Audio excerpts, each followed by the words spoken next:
Saya Ros. Hari ini kita bincangkan tentang kod klasifikasi dalam e-invoice. Jom.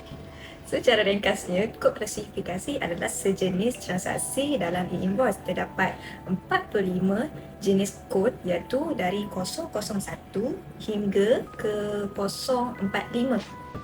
Ingat ya, kod klasifikasi ini wajib diisi dan tak boleh dibiar kosong. Ia untuk memastikan setiap transaksi direkod dengan betul.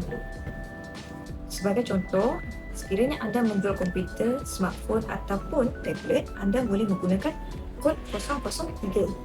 Contoh kedua pula, sekiranya anda sebagai pemilik bengkel yang buat repair dan maintenance, anda boleh menggunakan kod 030. Dan kod lain-lain, anda boleh rujuk di link tertera di bawah. Jadi, anda sudah faham apa itu kod klasifikasi? Sekiranya anda ada soalan, jangan lupa tinggalkan komen dan kami akan reply. Jumpa lagi! So, anda suka dengan video tadi? Jangan lupa like, share dan follow kami di butang tepi ini.